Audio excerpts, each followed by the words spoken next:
Monsieur Lachaud. Oui, un amendement qui est peut-être plus important encore parce qu'il concerne non seulement le budget de cette année, mais également les 7 prochaines années de la loi de programmation militaire.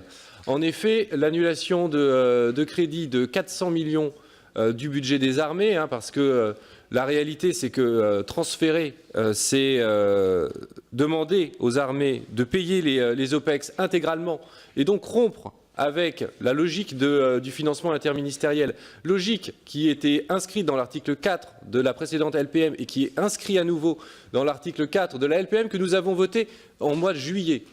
C'est-à-dire renoncer au principe de dire que quand les armées font la guerre, c'est la nation tout entière qui en est responsable et pas uniquement le ministère des Armées. Cela revient à rompre avec une doctrine française qui était celle qui était portée depuis des décennies par tous les gouvernements successifs. On est donc là dans une rupture, on est là dans une majorité qui renonce à ce qu'elle avait voté elle-même au mois de juillet, qui était dans l'article 4 de la LPM que le principe du financement interministériel des OPEX était maintenu, et c'est le prendre 400 millions.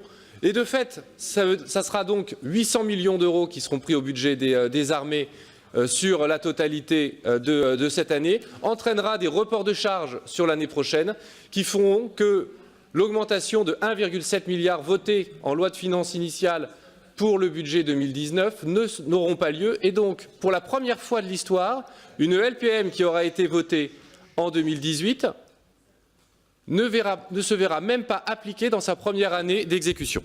Merci, Monsieur Lachaud. Oui, merci, Monsieur le Président. Non, Monsieur Bourlange, la guerre n'est jamais prévisible et n'est jamais souhaitable. Et donc, en début d'année, nous ne savons pas si nos armées seront obligées ou contraintes de participer à une opération militaire. Et donc, évidemment, en fin d'exercice budgétaire, il y a un surcoût dans ces opérations si nos armées sont contraintes d'intervenir. Et ce n'est pas le ministère des Armées qui a décidé d'intervenir, c'est la nation tout entière. Donc c'est logique que ce soit l'interministériel qui le prenne en charge parce que cela ne peut pas être prévu lors de la loi de finances initiale. Et deuxième chose, monsieur le rapporteur, vous nous dites que les surcoûts OPEX vont être financés également par une sous-utilisation de 150 millions sur les postes pourvus, mais cela veut dire au contraire que nous n'avons pas réussi à fidéliser nos soldats et que donc ils sont partis alors que nous aurions souhaité qu'ils restent. Et la LPM, justement, devait résoudre ce problème avec le plan famille. Et si nous grevons son budget, nous n'allons faire qu'empirer les choses. Merci.